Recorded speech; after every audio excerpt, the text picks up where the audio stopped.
I'm glad you could join us. I'm excited to be presenting the industry insights powered by Angus Media and CattleFax.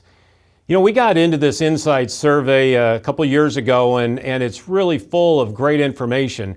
Our whole purpose was to gather insight for you to better understand this industry, specific to some structural changes in our industry. We also wanted to really dive deep into the genetic side of things, decisions and attitudes around Angus genetics, but genetics in general, both from the feedlot perspective and our cow-calf producer. We knew it was important to make sure we didn't have a bias in our data. We at Angus have a great relationship with our readership, but we also know that they tend to be pretty influenced by Angus genetics already. So we are so excited to be able to partner with CattleFax. They are experts in conducting research and they have a very broad reach across our industry to make sure that we were in fact speaking to a proper cross-section of our industry and not having an Angus bias in our results. And ultimately, this is to arm you as Angus Association members, as cattle breeders, as us as staff in the American Angus Association and our entities to make good decisions. The better data we have, the more insight, the bigger perspective we have on this business, I believe the better decisions we'll make in the future. So let's get into it. If you'd like to follow along with all of this information, including much more that I'm not going to cover tonight, is available online. This QR code will take you directly to the full 53-page document. I'm going to hit some highlights here in this particular webinar of a few of the things to pull out, but I'd encourage you to look this up and dig deeper into maybe some of the areas, some of the topics that might be of more interest to you that we maybe didn't even cover this evening. I want to give you a little insight into the methodology. As I said earlier, we surveyed both cow-calf producers and feedlot operators. The cow-calf producers represented about 1,357 responses. 88% of those came from the CattleFax network, 12% of those came from the Angus network. So again, gives you some idea of the diversity of our audience. And again, we wanted to be very, very careful that we didn't introduce a bias into our survey based on who we were talking to and those that may or may not already have a relationship with buying registered Angus bulls or the American Angus Association. If we look at the type of operation of those cow-calf producers, 86% of them identified themselves as commercial operators, with the balance saying that they're seed stock. So we think that pretty well squares with what we know the mix would be out in our industry today. Now, we had also a very nice regional diversity to our survey participants, and I'm not going to cover much of the regional differences really here in this webinar, but if you dig into the data itself online, you can see how some of those those responses might differ with region and might differ with herd size. We also had very nice variation in herd size. 61% of our respondents would have been what we deemed here as small or less than 200 cow herds, which we know that, again, we have many operations that are much smaller than that. With on the other side, we had about 7% that identified in the very large or 1,000 plus cow herds. So again, a very nice mix of different size operations. And as you dig into the data, you do see that their attitudes and their answers most definitely will differ based on herd size and based on part of the country that they're operating in. But a lot of consistency across those, and I'm going to share more of the overall averages here in this particular presentation. On the cattle feeders, again, a little into the methodology there. We had about 31 questions that we asked of cattle feeders. We had a good number of responses. Obviously, far fewer respondents than compared to our cow-calf survey, but they represented nearly 3.5 million head of feeding capacity. So 11 states represented and a really nice mix of size of operation, from 14 of those representing 20,000 head yards and smaller, all the way to 17 feeding or respondents that represented yards greater than 50,000 head. So let's dig right into it. We get into, again, we think a lot about genetics, and so we were probably very interested in understanding some attitudes and some ideas and some questions around genetics. And we started off with asking about what breed of bull do you use on your cow herd, right? And we gave them lots of different options to choose from. This aligns, the results aligns with a lot of what we see and experience in the market today. So 70% of the respondents say that Angus was a primary breed makeup of their bull battery, followed by Hereford at 22%, Simmental and Simmental Angus or Sim Angus we lumped together at nearly 20%, Red Angus at 15%, and then you can see how some of the other breeds, we did lump some of the smaller breeds together and combined them into other, and then we see Charolais, Gelbvieh Balancer, some Boss Syndicus, Limflex, and then all the way down to dairy breeds here today. So good news for Angus seed stock operators in that a sizable and significant market share as we look at the genetic contribution to the breed makeup of the bull battery that are being turned out. When we followed up that question, we asked, what is the primary reason for your bull breed of choice? And we got lots of answers, as you would expect, and some different weightings. The number one answer for breed of choice was calving ease. Again, maybe not much of a surprise and pretty well squares and aligns with a lot of data that we would see as you talk to commercial producers in terms of their selection priorities and preferences is eliminating dystocia. And so calving ease aligned as the number one answer for the reason for bull breed of choice. Then growth, you know, we're all about calving ease, but obviously we sell pounds. And so growth was a close second there, then followed by docility. And I think that's an interesting one to look at and maybe one that we think about how that maybe has changed over time. We're going to continue to repeat this survey as we go on down through the years. And I think having these points of reference of how do these priorities change over time. I think, in my opinion, docility has probably increased is a priority of breed of choice. I think probably speaks to some of the labor situation that we have, maybe the aging population, and maybe just the reality none of us have time for the ones that aren't docile or are hard to handle. Maternal value was next on the list at nearly 50%, followed by muscle, carcass characteristics, and then just an overall market demand for the reason that they selected a particular breed at nearly 41%, followed by feed efficiency, heterosis, cost and availability, and then a few other criteria that rounded off the list.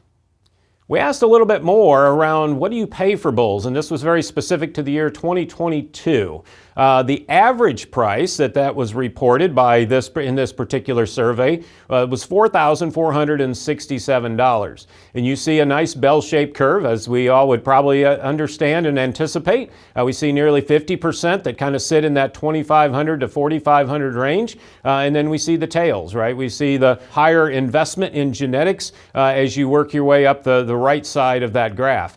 One thing that I thought was very important, and there was another follow-up question that we have in data in the survey, is it then also looked at what is your average calf value, and that was stratified by bull purchase. And what we saw is the higher the investment in bull purchase, the higher the value of the calf that was reported by the respondents, to the tune of about $250 of calf difference between those that were investing less than $2,500 and those that were investing more than $7,500. So that investment in genetics, definitely the respondents telling us that it pays off in the value of calf that they have to merchandise.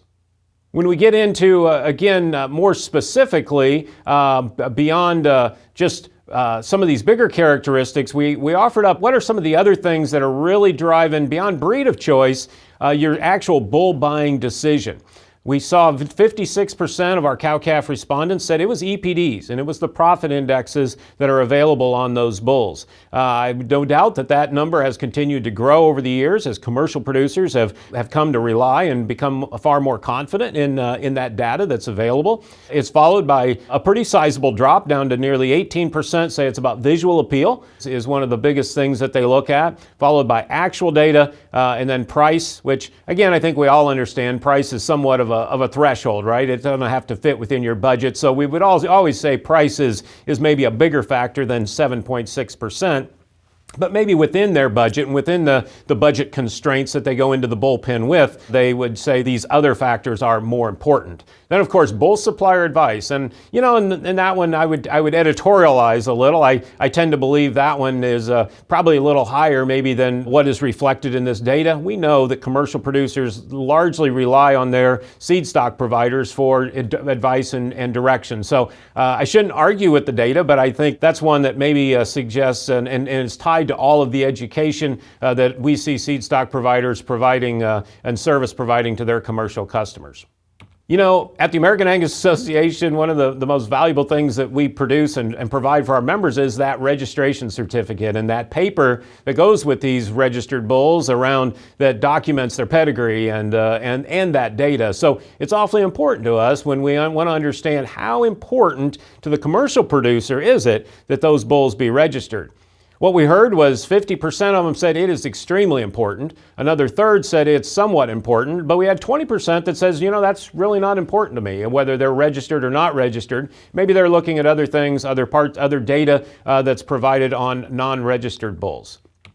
We had asked this question earlier in our Angus Beef Bulletin survey, and so I shared that data as a comparison, and we saw pretty similar results. We asked it just a little bit differently, but we again saw a very, very strong response from commercial bull buyers saying that, you know what, it's awfully important that those bulls that I turn out into my cow herds be registered.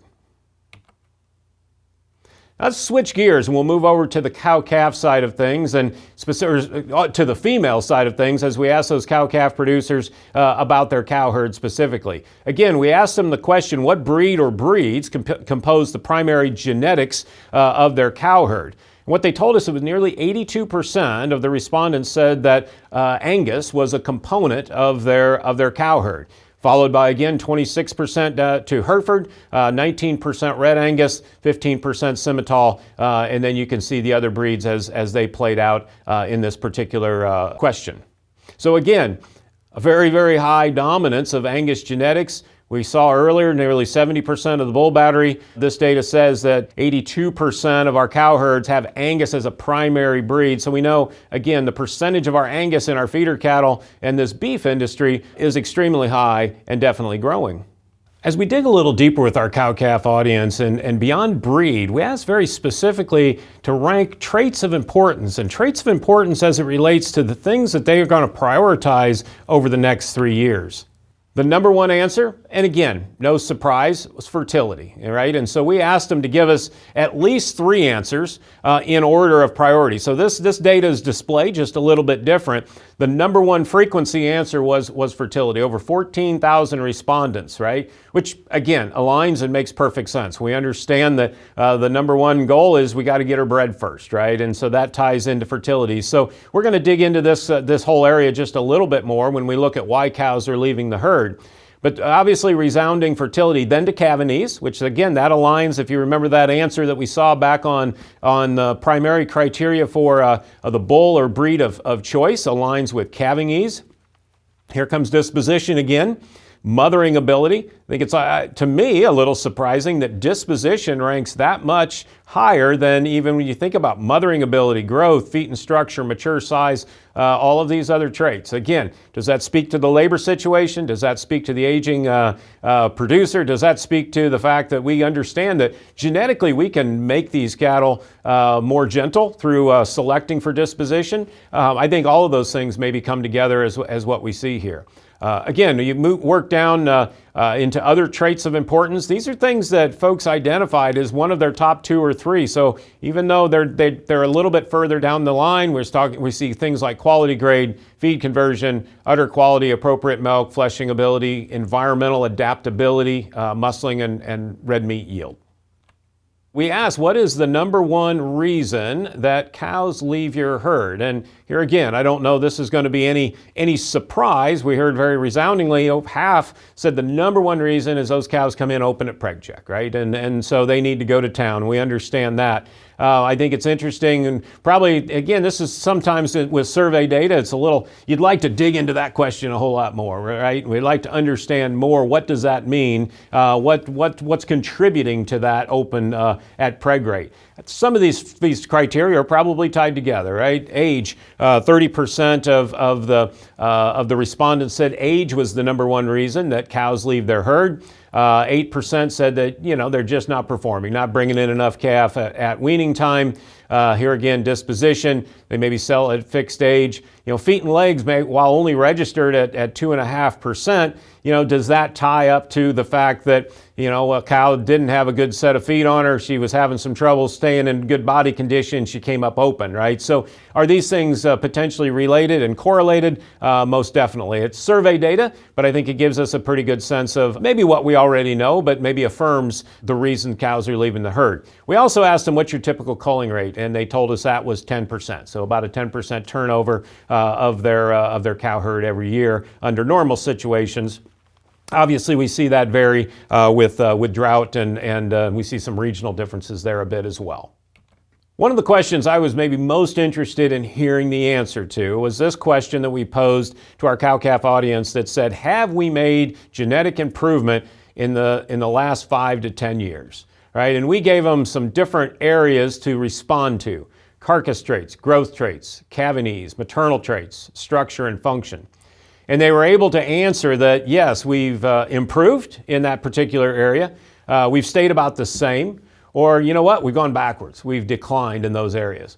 I think this is a resounding, really good report card for seed stock producers, for folks that have been paying attention to genetics and trying to make improvement in lots of different areas. And some of these areas that we well know are antagonistic to one another, right? What we heard overwhelmingly is 85% of these respondents says, we've made improvement in carcass traits. 82% says, we've made improvement in growth traits. 76% said calving. And maybe more important is those little small gray bars to the right side where it says a very few folks have said, we're declining. I'd like those all to be zero, right? We all would, but I think it ultimately gives us a pretty strong indication that our genetic selection tools are effective and we are making progress. 66% said we've made improvement in maternal traits, but here again, those gray bars getting a little bit bigger, right? 8% says, no, we've maybe not. In fact, we've declined. Structure and function was probably the biggest soft spot in this particular data set, where it says 15% of our respondents says, these cattle don't hold up maybe as well. And it's up for some interpretation what they meant by structure and function. Was that all about feet? Was that some other things? Again, survey data has some limitations, but I do think it gives us some identification and points us in the right direction of where we need to make sure we're paying attention to.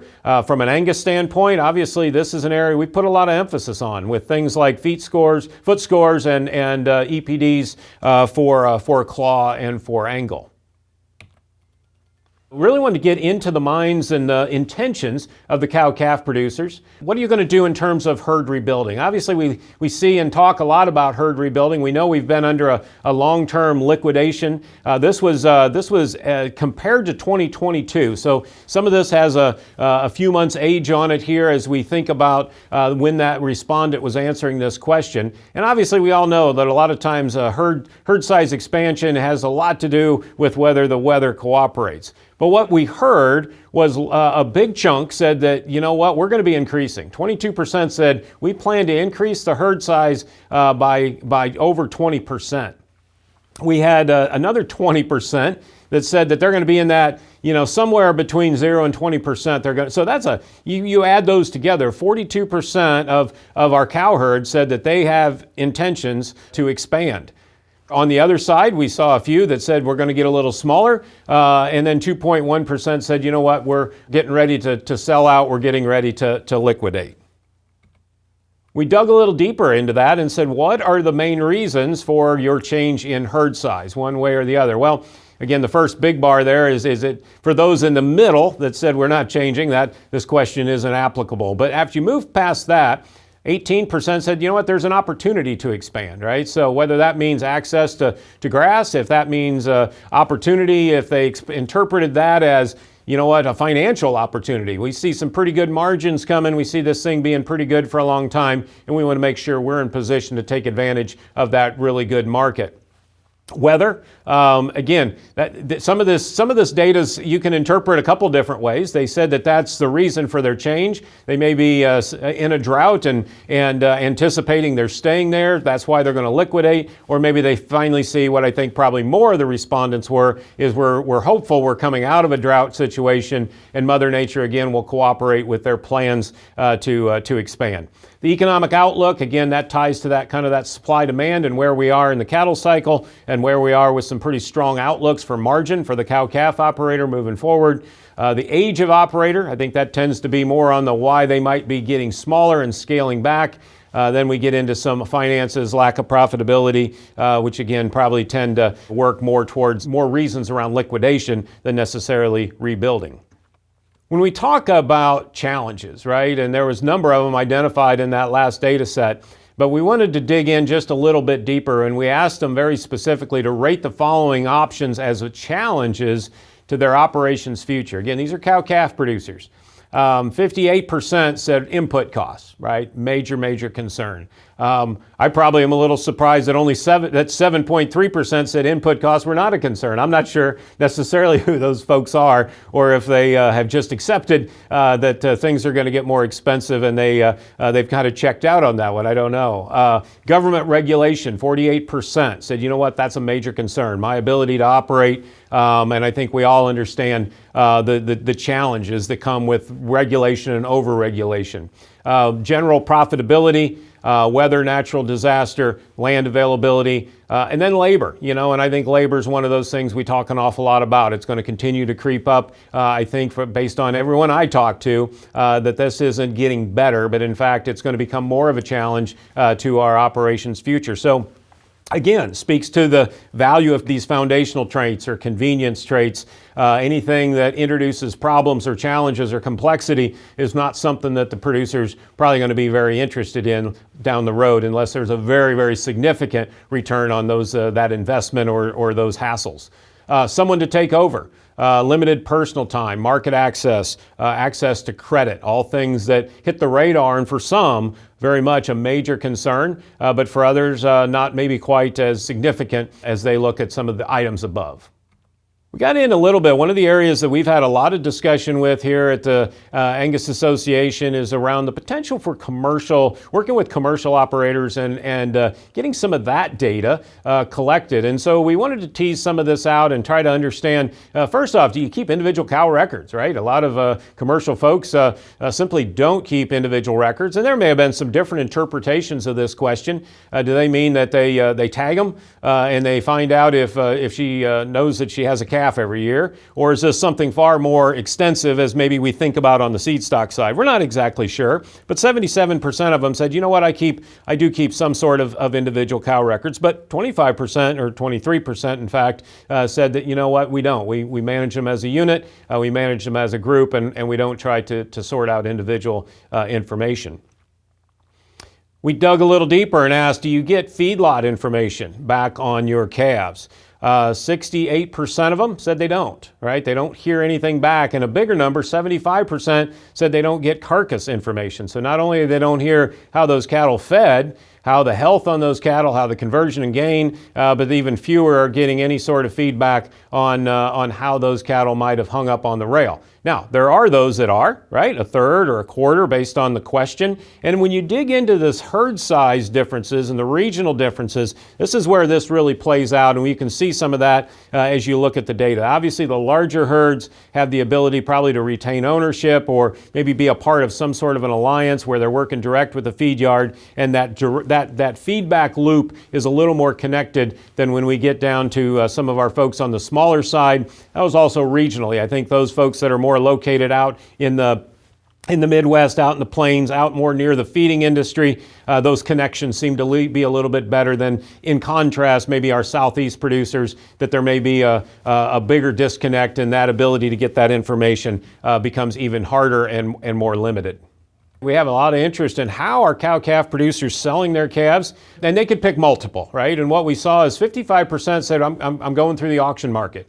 So still a very, very dominant part of value discovery in terms of that marketing platform for cow-calf producers is they use that auction market to market their calves. 20% saying they're using the video or the internet in some way, shape, or form. We had 16% said that's a direct trade, meaning they're going direct to the cattle feeder. We had a 10% said they're in some sort of an arrangement around a contract or a forward contract or a basis contract on their cattle. And then we had a third that say they retain ownership, or at least a portion on their calf crop. A third of them, they're actually retaining ownership all the way through the feedlot. Let's switch gears now to the feed yards. We asked them a lot of questions as well and really wanted to get a better insight into who they are and where their priorities are. We first looked at ownership structure of feed yards. We had a nice mix and I think very representative of what the industry has today. We've got a third that operate under some sort of a corporate structure is how they identified themselves. 40% said they're a family business. Now, we also know these family businesses can be quite large and they might be incorporated and all those sorts of things, but that's how they identified themselves, was a family business.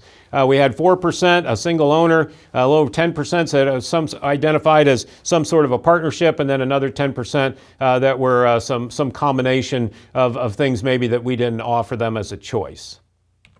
Going into that, we said, what compared to 2022, what are their plans as they look down for the next 2 to 3 years?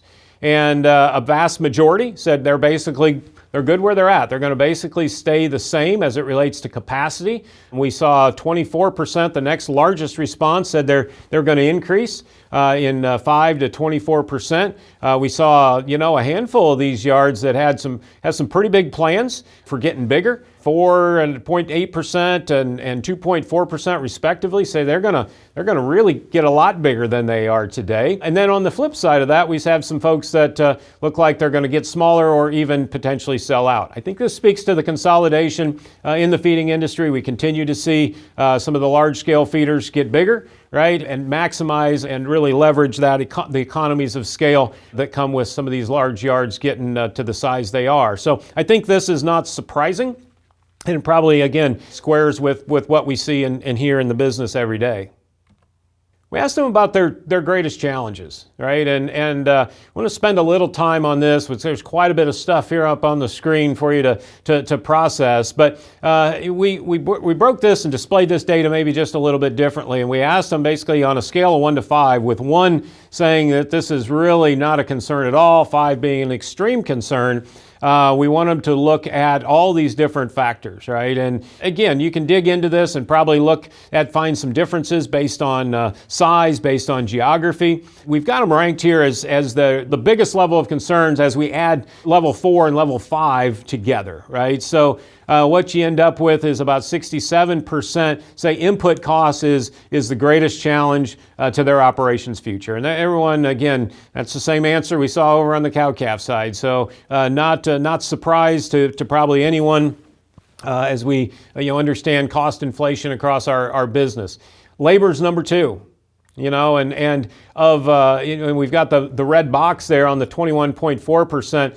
That was the number 1 answer for folks saying this is the most extreme challenge to my operations future is labor, right? And again, continual with this drumbeat of hard to find labor, the cattle to labor ratio in these yards, finding folks, pen riders, folks to work in the mill, folks on the processing crew, all of the challenges that the cattle feeders are thinking about from a labor standpoint each and every day. Government regulation continues to show up on these levels of concern, whether you're talking to cow-calf or feedlot operators, either one. Weather, land availability becomes a lesser of a concern. We ask some questions like limited personal time. I think as we tend to hear, maybe a little anecdotal, but when we tend to talk to younger folks coming into the business, there's maybe a little different expectation around the time that the balance of life that might be available in some of these career paths, right? And their ability to do things with their family and maybe do some things that older generations maybe didn't put quite as high of a premium on some of that work-life balance. And so we tried to tease some of that out in these questions around understanding personal time and the limitations of that and how important. And we did see it pop up that 25, 26% of the respondents saying that limitation of personal time, that's a big challenge to their operational future. Probably speaks to their labor situation. Market access, not as great of a concern. Someone to take over. Access to credit, that's one that I thought might when I first got into this data, thought might come up the line just a little bit more. For 45%, say access to credit's really not a challenge at all. And then of course natural disaster pops up there to round off the list. We got into things around asking them some questions, trying to understand. This is somewhat about a philosophy of how cattle feeders think and how they buy calves. And so we asked them some different, posed some different philosophies to them. Right? The first one being they really work to reduce their initial cost, right, and manage the calves to a proper endpoint. And 27% said, that kind of describes what I do, right? I'm trying to buy a little bit more of a value kind of calf, and I'm gonna feed them. I'm gonna market them to where I think they need to be. 16%, the next category, said I'm really looking for premium genetics that I purchase, and I'm marketing them in a premium on a premium grid, on a premium market in some way, shape, or form. Right? So that's kind of how they would describe their operation. The biggest one, 31% of these, said they really adjust their purchasing strategy to the industry dynamics, right? So where they see opportunities, maybe that's on a growing choice select spread, seasonal or historical, they're adjusting the kind of cattle that they maybe are buying to meet that dynamic. If they see whether they're buying more lighter weight calves, heavier weight calves, I think that's how I interpret that philosophy, and how 31% of them say, that probably best describes me. And then 25% said I'm buying calves of known genetics, and then I'm managing those to a compositional endpoint, right? So they're really trying to manage the genetics they have to their optimal endpoint. That probably speaks both compositional and from an efficiency standpoint. So kind of a mixed bag, but I think kind of interesting. You can see some subtle differences and some significant differences in how cattle feeders are approaching their buy. I think for cow-calf producers, this next question should be pretty interesting and insightful, because when we asked cattle feeders, what do you consider highly valuable when purchasing feeder calves, we gave them a whole lot of descriptions and statements that they could rank. Probably no surprise that the top three, vaccination history, weaning history, in particular those two, I should say, obviously speak to health. The next highest was breed makeup, what those cattle are breed-wise, and we'll dig more into that one here in a bit. Things around cattle handling, genetic prediction of performance, and feed program history, all ranked into the next. And then kind of some transit history, access to branded growth programs, supply chains, BQA certification, and one even said mature cow size and weight was something that they wanted to know about. So again, lots of different variables and factors here that cattle feeders gave us their opinions around. Maybe some things that maybe give us just a little bit more of a focus is a question that we asked around what traits pose the greatest challenges to profitability in your herd.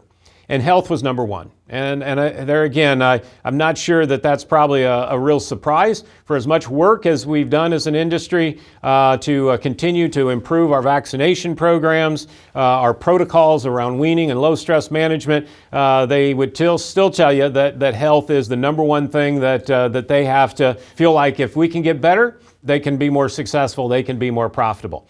Followed next was feed conversion. And again, if you talk to many cattle feeders, pretty quickly they'll talk about conversion, right? That is a metric that they pay an awful lot of attention to. It's one that drives their profitability in a pretty significant way. Then it goes to dressing percentage, right? So the percent of live weight that ends up transferred over into carcass weight. Growth rate was next. Maybe a little surprising that it's fourth in that list for some. Carcass weight largely tied to that, and quality grade, those two actually tied. But again, these things were all also ranked as 1 being a low challenge, 5 being a great challenge. So all of these are fairly high numbers, right? Then yield grade, uniformity and consistency, feet structure and docility were some of the next characteristics that cattle feeders gave us some of their ideas on. When we break this down a little bit more and we say, as you bid on your calves, right, what are these things that are most likely to detract you from purchasing or strongly incentivize. So 1 is a strong detract, 5 is a strong incentivize, right? And the number one thing that they told us as an incentive to purchase, the most highly ranked of all of these was that their calves are weaned, right? The current health of those calves, are they high risk? Are they what kind of conditions are they coming out of? What are they going to be like when they get off the truck, right? Are they preconditioned? All these things, vaccinated, and the protocol, previous purchase history. That probably speaks to knowledge around their performance and carcass merit, but it also speaks to their knowledge of potential health on those calves, right? So really those top 5, I could argue, are all tied very, very closely, either directly or very closely to health. Then we get into load lots. That's a scale and a management thing. The next highest was all our high percentage black-hided, or all CAB candidates and eligible for the Certified Angus Beef program. And then the next one they told us was verified Angus genetics, right? So one we were excited to see as we've continued to grow the Angus verified part of Angus Link. We see more and more value in that, and more cattle buyers and cattle feeders saying that they want that documentation. Now on the flip side, the things that we put in front of them that they told us would be the biggest detractors, the number 1 was GAP certification. Number 2 was all natural. Number 3 was non-hormone treated cattle, welfare and sustainability claim, and then verified or documented genetic merit. Those, and I think, and maybe you first see that information and go, well, that's maybe a little surprising. Why don't they want? And I think what this really speaks to is the premiums that are associated with those programs. If you're not a feeder that's obviously in a program and aligned with a supplier that you're getting paid for GAP, you're getting paid for natural, you're getting paid for NHTC, you're not willing to pay the money on the front end of those calves that you can't recoup through your management and marketing system. So I think once you think about these answers, they make some sense. The reality is not all folks are in the game of participating in a lot of these PVPs and other programs like that, and therefore cattle with that documentation is not something they're interested in, because they do know the first cost on those cattle are going to be quite a bit higher. I think as we look down the road and we ask them their wish list, right? What would you like to see changed in feeder cattle procurement in the future? Well, we come right back to health pretty quickly, don't we? The number one answer is they say, well, we'd like improved vaccination programs, right? So again, the challenges that health and the cost of any health challenges to a cattle feeder, we know they're significant, and so improving anything we can do to improve on vaccination programs, ranked number 1. Increase uniformity. And that could be uniformity in weight, uniformity in finished weight, just uniformity of easy to manage those cattle was the next highest number. Then more description on the genetic potential. 3rd was for carcass merit, and 4th was for performance. This is, again, speaks right to probably where we're at and where we've been focused with our Angus Link genetic merit scores, is to better describe these cattle than just to say they're black-hided 7-weight steer, right? That we can give a genetic description, and that's what the cattle feeder's asking for. They want to be able to differentiate and know more about the genetic potential on how those cattle are going to hang and how they're going to grow. More documented breed description. We saw this earlier when they talked about Angus verified, improved disposition, improved parasite control, and you can see some of the other things that they'd like us where we could do a little bit better down the road. That's their wish list. Digging a little more into genetics. We're very interested in genetics, obviously, and what the cattle feeder thinks. We asked them some questions of like, how do genetics play in your purchasing decision today? The number 1 answer was, we said we pay attention to hide color, 37%. But 34%, not far behind that, says, we pay attention to breed composition. So cattle feeders starting to differentiate, right, between just hide color and what the breed makeup of those cattle are. And again, back to, I think they look to our programs to maybe help them do that. 10% said they're actually paying attention to sires, which I think is a pretty drastic change from where we'd have been years ago. They talked about the 9.3%. We pay attention to profit potential as denoted by genetic merit predictors. So that's maybe numbers a little larger than the percentage of cattle that are out in the market that have those genetic merit predictors on them. But I think it speaks to the need and the value that the cattle feeders are placing on them. Digging a little deeper into the genetics and around, again, we asked this question similar of on a scale of 1 to 5, with 1 being a detraction from wanting to buy and 5 being a very extreme incentive on wanting to buy. How would you rate these whole list of items that we put in front of them? The number 1 item that they said would be most as closest to an extreme incentive was black-hided, right? But followed very closely by known Black Angus genetics. And I think it's interesting, again, that we're starting to see cattle feeders not want to look beyond just the black hide, but they want to know that they're Angus genetics, right? And they want to know they're Angus genetics because they know those cattle grow and they know those cattle grade. Black Baldies was the next description of genetics that ranked 3rd. Then a Smoky was ranked 4th. And then we got into known some other genetics, Charolais, Red Angus, Sim Angus, and then just known sires in general was the next one that they ranked. On the flip side, these were the ones that were the lowest scoring. The number 1 on the lowest scoring, they said, you know, if they're dairy influenced, right, that's a very strong detractor. And obviously we see that in the market on high dairy influence. But we spread out, we break out the beef on dairy here in a little bit, because cattle feeders are differentiating the beef dairy cross from maybe what they thought was maybe more of just a kind of a generic dairy cross or a high dairy influence, straight dairy kind of an animal. Beef on dairy with unknown genetics, and we specifically asked this question because I think if you look at the beef on dairy space historically versus maybe where we are today, a lot more intent has gone into the genetics on the beef sire today than maybe what was in the past. So if they don't know about the genetics on a beef dairy cross, they're not all that interested. But that number gets up quite a bit higher. They're number 7, you see beef on dairy if they're known genetics. And you can see some of the other descriptions that we put in front of the feeders and how they rank those as maybe stronger detractors in their procurement strategy. We asked them again, trying to maybe understand some philosophy, so we put some questions in front of them around which of these is most true about their operation. 2.7% said that I manage and market all the cattle in the same, and then they don't really care much about genetic differences. 13.5% said genetics don't influence my management or marketing today, but I see that changing in the future. Then we had nearly 30% saying they're using genetics and the knowledge of genetics to determine how they market the cattle.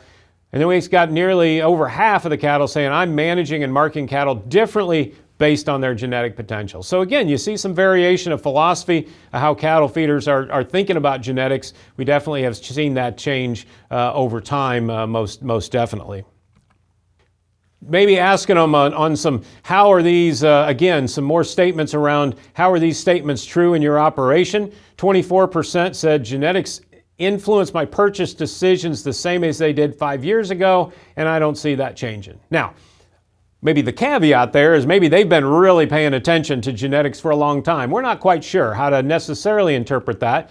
59% say genetics play a bigger role in the purchase decision today, and they see that continuing to grow. And then the smallest percentage was 16% said they're really not influencing my purchase decisions today, and I don't see that changing in the future. So I think, again, the general trend, cattle feeders paying a whole lot more attention to genetics than maybe what they have historically.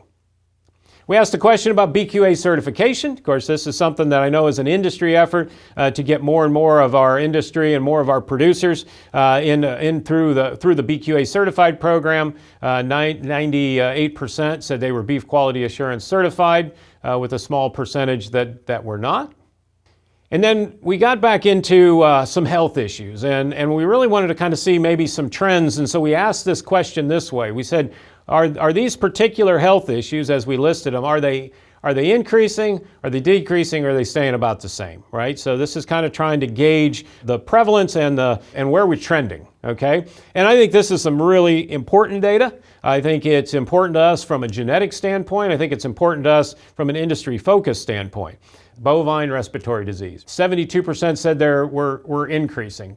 Not a new disease. We've had it around for a long time, but they're continuing to see more prevalence of it. 68% said they're seeing an increase in bovine congestive heart failure. Again, this isn't probably news if you've been listening and around this topic for a while. Cattle feeders have been talking about this. The AIPs, or acute interstitial pneumonia, all three of those, that complex of infectious and non-infectious in the case of congestive heart failure diseases are definitely topics of discussion with cattle feeders, trying to understand what's the genetic component of that. What of this is obviously we're feeding cattle significantly longer than we were years ago.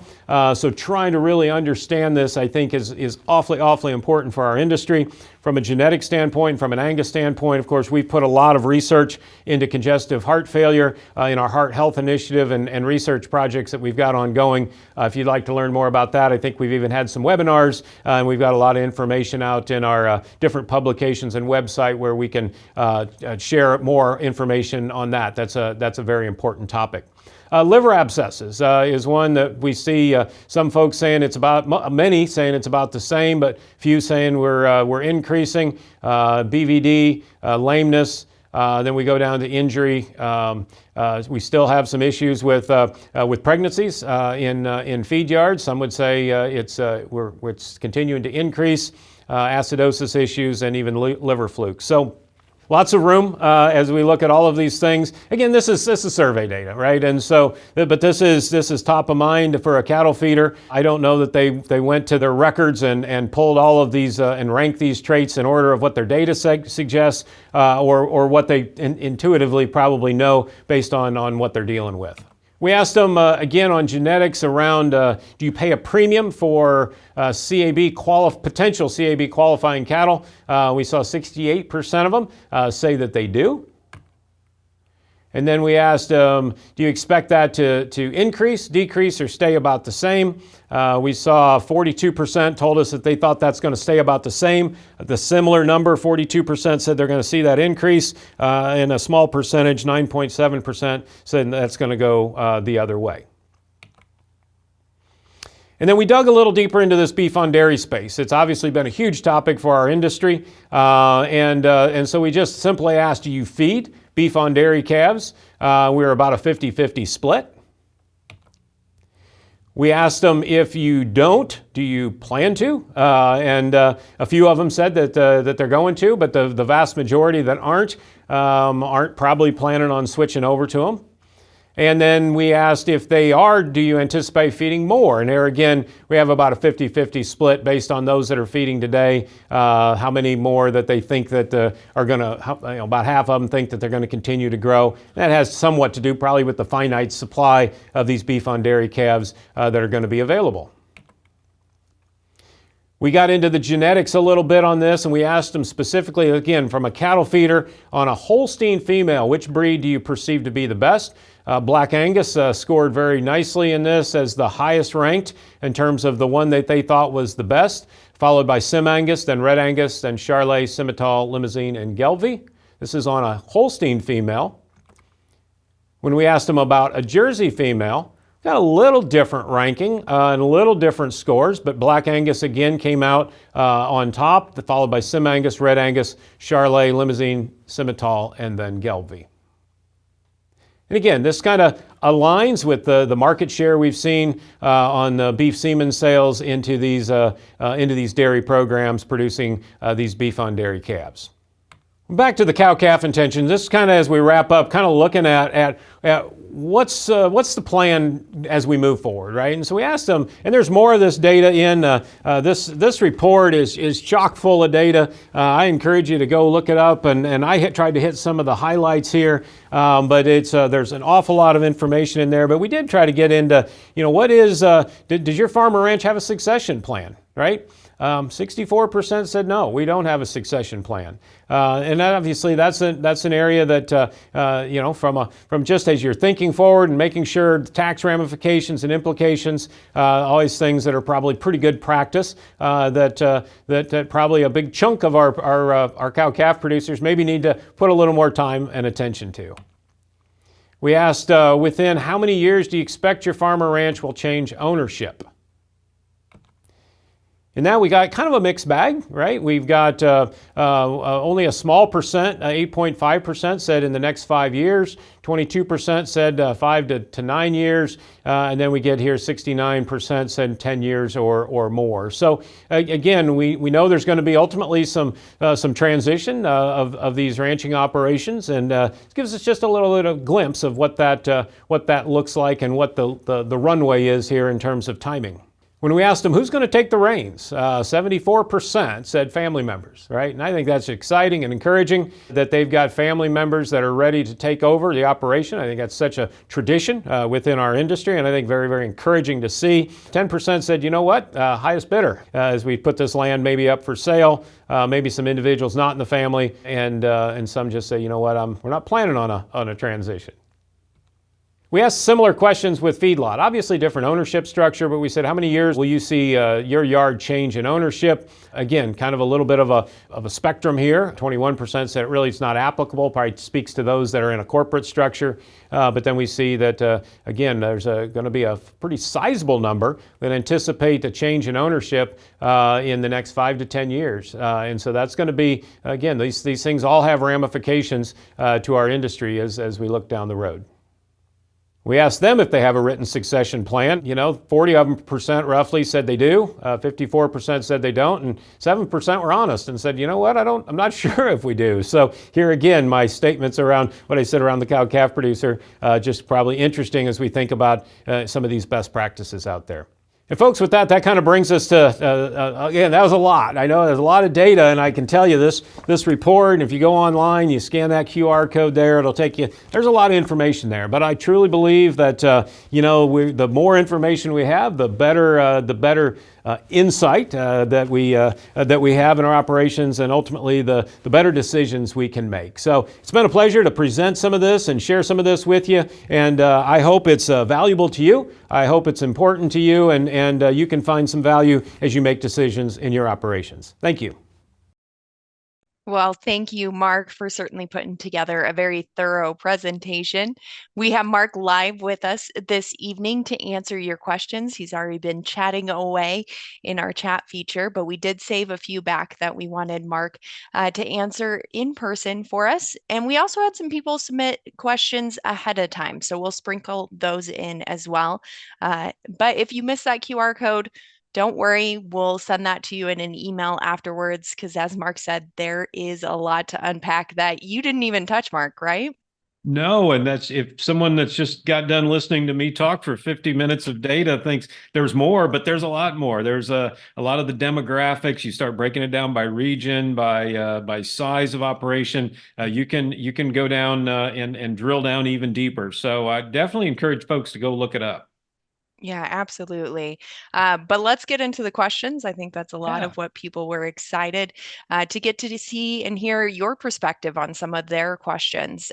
We're going to start with one that was pre-submitted.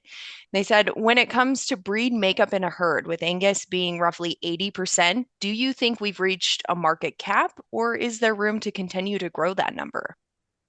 Yeah, and that's a great question. And I think that's one we talk about as an organization, as a board of directors. I always say my job is always to shoot for 100%, right? And as we think about promoting Angus, but what I think what we're seeing in the breed, candidly, is maybe we've got tremendous diversity.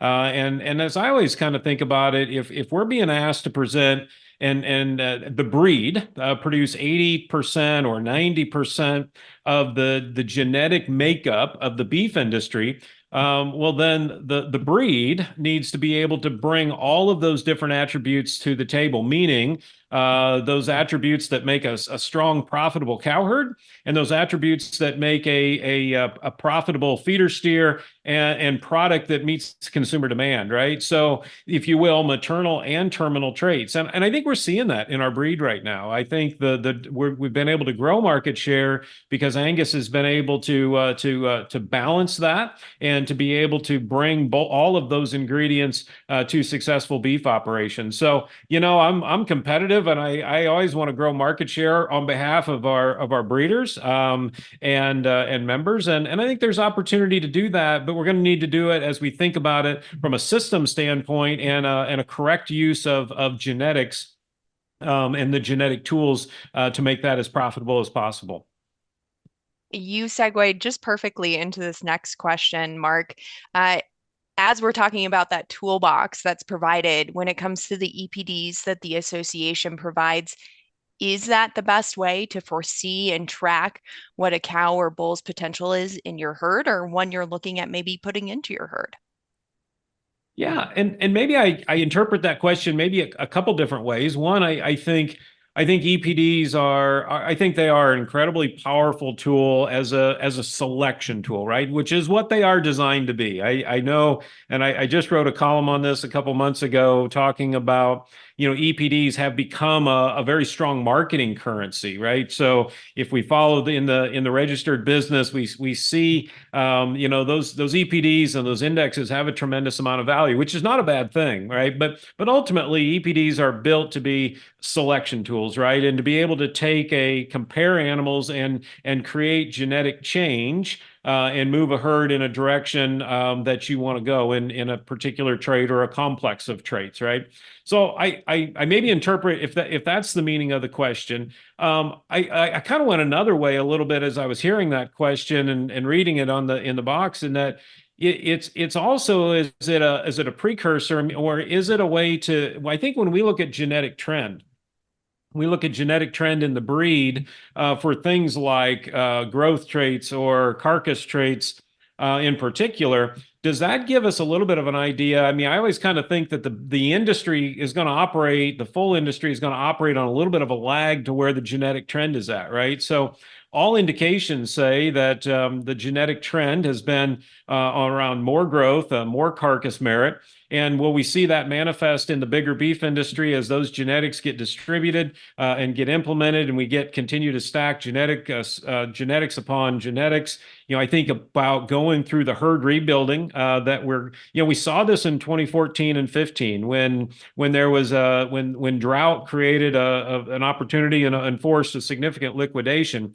Obviously, what happens is we're gonna liquidate those older cows first, right? And so we freshened the genetics of the cow herd during that 14 and 15, and then ultimately that rebuild. And I think we're going to do the exact same thing as we go through this next rebuild, and I think it's going to really manifest itself in probably growth and the growth potential. I mean, we're taking steers now to 1,500-1,600 pounds every day, and so these cattle that can grow, and most definitely, I think we're going to see that manifest in our percent premium choice, CAB, and prime. Absolutely. And you touched on it earlier in segueing again, great into this next question. We in the cow calf saw that growth ranked really high when people were selecting their bulls, but it fell to fifth by a significant number when we talked about the herd traits that people were looking for, producers were looking for. Does that mean that bull buyers are not putting enough priority on those maternal traits? When you talked about having a balanced genetic spread across Angus, are they putting enough selection there in the maternal side of things when they're looking for that next bull? Yeah, it's an interesting question. And I always, for me, when I start looking at survey data results, I want to ask like 20 more questions, right? And because you want to really dig down into it. But probably the way I think about it when I look at that data, and maybe it's kind of a mindset. When I'm thinking about bull selection, I was always taught you fit your bull to the market and you fit your cow to your environment, right? And so I wonder if that's kind of what we're seeing play out in that question a little bit, right? So when you think about my bull selection, thinking about it more around the feeder cattle that I'm producing, and when I'm specifically asking, and the way that question was asked about breed of choice for the cow herd, well, now I'm really thinking about maternal characteristics, right? I'm thinking about fertility, longevity, mothering ability, and oh, by the way, growth, right? So I wonder if there's just some of that built into that question, because I do think producers do a really great job of balancing and what works for their operation, how much growth they need. I think most good operators know that they've got to be careful with cow size, specifically in those environments that are more challenged from feed resources or just overall nutrition standpoint. That they're going to have to make sure they match that cow size to the environment that they have, to the management that they have, or they'll see some consequences and probably breed up in things that they're not real happy with. So I think it's an interesting question. I always think of survey data. I always probably put the caveat. I think survey data is one thing, and then behavioral data, and you actually, I always joke. I said, you ask me if I want to lose weight and exercise more, I'm going to say absolutely, but then just don't follow me around for the day, right? So I not to dismiss what our data says, because I think it's truly important, but I think I always want to ask a couple more questions and try to tease that out a little bit more, because I think that balance of growth and pounds with maternal function and keeping the cows the right size, I think it is a struggle, but I think cattlemen are using the tools and navigating that quite well. Yeah, and that certainly echoes what we heard back in January in Oklahoma when we had the live panel talking about that balance of maternal versus consumer.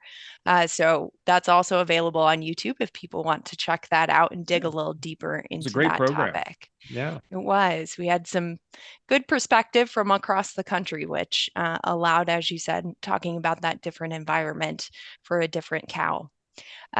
Moving on to our next question. Is there any information on the break-even cost of bulls versus sale value by region?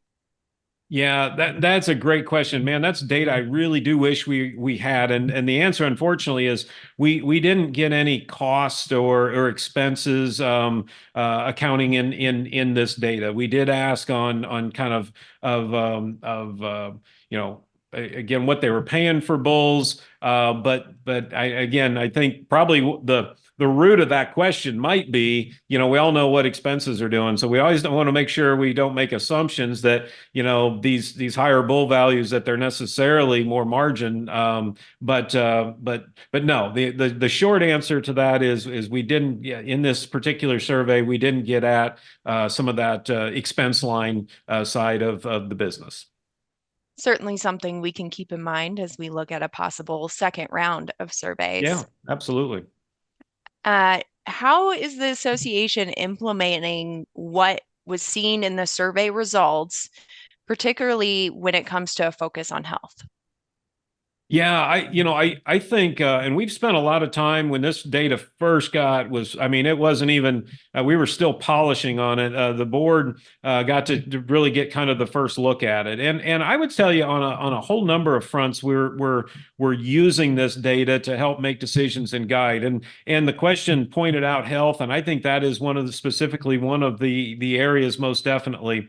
The things that the feedlot identified as and in particular bovine congestive heart failure, that we've been investing in research on that topic for a number of years now, where we've got a pretty and I referenced it earlier in the presentation there, a pretty extensive project going, what we call a heart health initiative, trying to understand what are the genetics behind the genetic contribution of bovine congestive heart failure.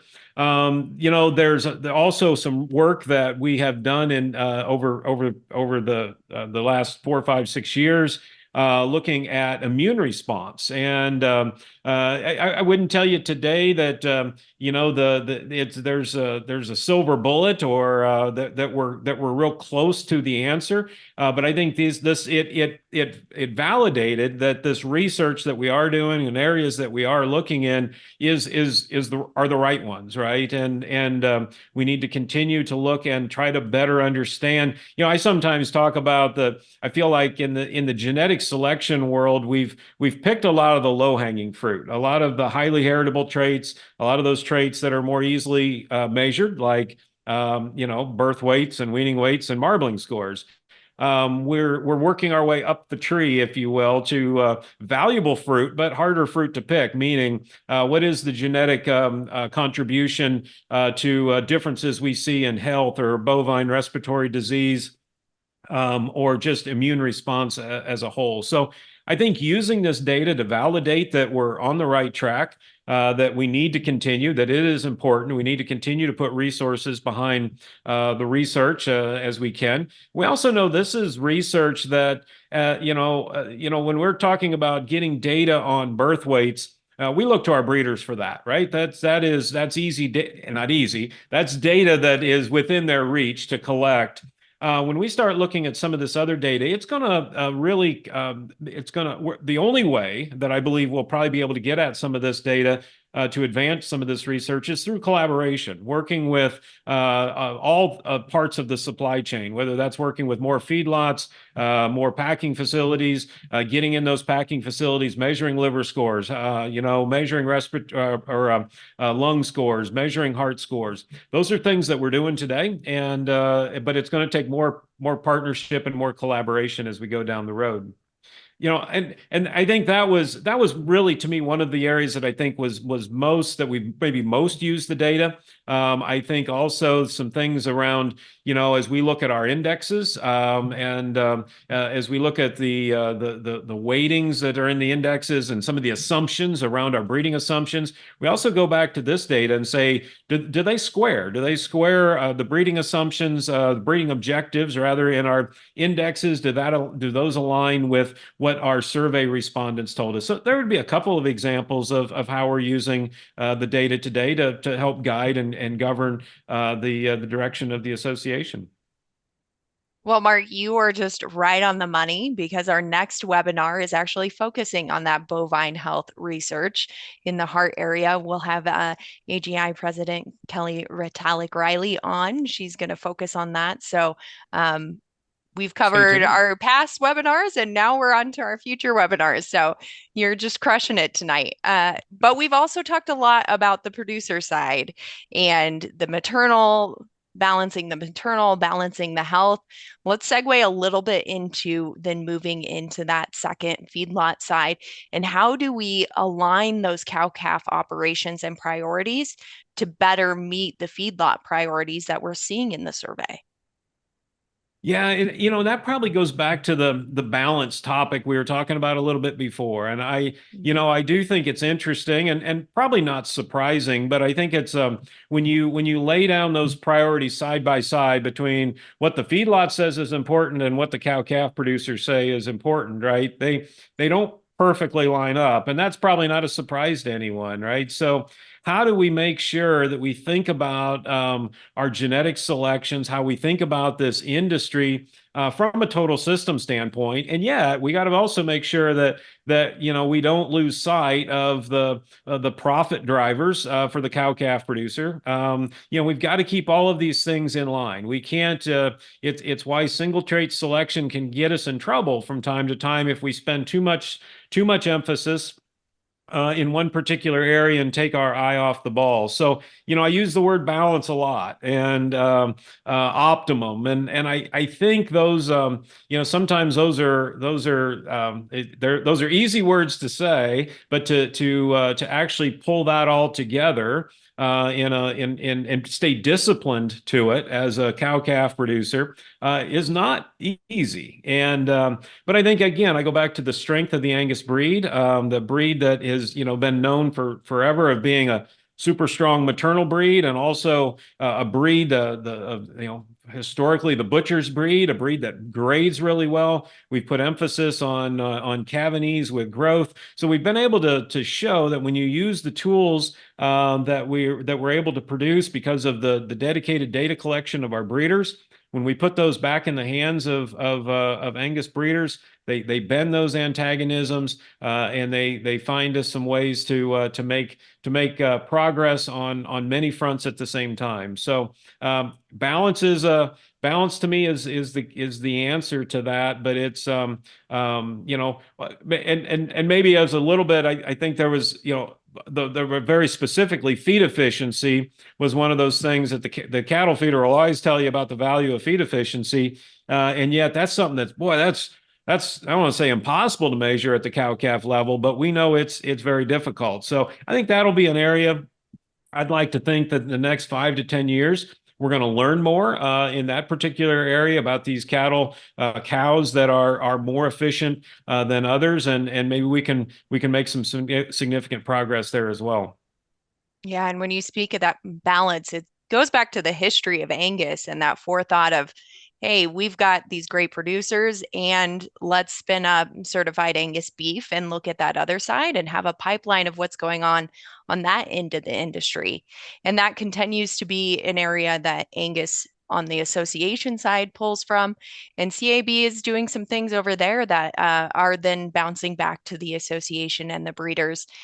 Specifically, we got a question about CAB doing how are they utilizing today's larger cattle so that cuts are more consumer friendly for portion size and cost?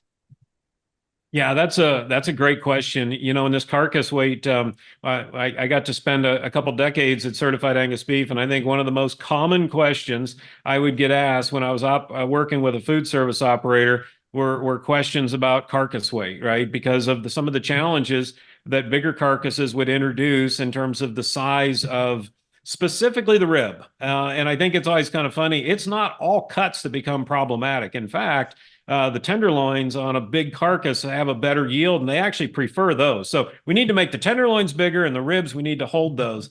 I think the answer is in probably some technology, some advanced sorting, possibly. I think most food service operators would tell you that the big ones in and of themselves are not necessarily a problem. It's when in the same box I have a big one and a little one and a medium-sized one, and if I'm a prime rib cooker, those or a brisket smoker, you know, that presents a lot of operational challenge. And we talk about labor issues at the feed yard and the cow-calf producer. I promise you, our rest food service operators are dealing with labor issues too. So we can't add complexity there. So I think it's going to probably, well, and I know what the team at Certified Angus Beef has been working on is one, are there some ways to better sort and work with our packers to possibly sort those products and into something a little bit more consistent. But then also, you know, an old technology of a knife. Are there ways to fabricate some of those carcasses in a way that, you know, we all know those probably for all us mega carnivores that we don't mind an 18-inch ribeye that's cut an inch and a half thick, and we'll finish it by ourselves all just fine, right? But on those bigger ribeyes, are there some ways to fabricate those in a way, a split ribeye? And I know for some those are fighting words, but there are some ways that we can fabricate those bigger cuts into more usable, more customer friendly, more user friendly kind of cuts that do solve some of the issues that bigger carcasses present. Because I think what we've acknowledged, and honestly, I think even the food service industry has acknowledged, we're not going to make carcasses smaller. The economic signal that they want to send, and they would tell you, well, I'll pay a couple dollars for a lighter ribeye. Well, that does not change the economic scenario to make carcasses smaller. We're going to make carcasses bigger. Efficiency drives the bigger carcasses. We're just going to need to figure out how to sort that product more consistently and possibly fabricate it a little bit differently. Well, Mark, you've certainly given us, pun intended, a lot of food for thought here with all the data we've had. So we really appreciate you taking the time to sort through it, to provide such a thorough presentation, but then also lend your perspective on this back end and be available for that live Q&A. Well, it's been a lot of fun, and I've really enjoyed it. And again, invite our audience to go check it out for themselves. And with data, it's there's lots of different questions it can answer, and it also maybe prompts some more questions. And we hope it does, and we hope it has value to you. Absolutely. We also want to thank our Angus Media and CattleFax for all the work they did on the front side to put the survey on and then pull all of that together into a full report. And we want to thank all of you. You joined us here for Angus University this evening, and we know your time is valuable. So we hope you found a little bit of value here tonight in the hour you spent with us and Mark. And we want to take a few minutes, if you will, ask you to take a few more minutes to fill out our survey. It'll prompt you as soon as this call ends. We'd love to hear your feedback, not only on this topic, but future educational topics you'd like Angus University to consider putting together for you. We do have our next webinar, as I mentioned, coming up on April 9th. It will cover the current research going on into bovine congestive heart failure, as well as its impact on the industry. We'll be sending out an email for a registration link here in a few weeks to that next session. We want to again thank you so much for spending your time with us, and we hope you have a wonderful rest of the evening.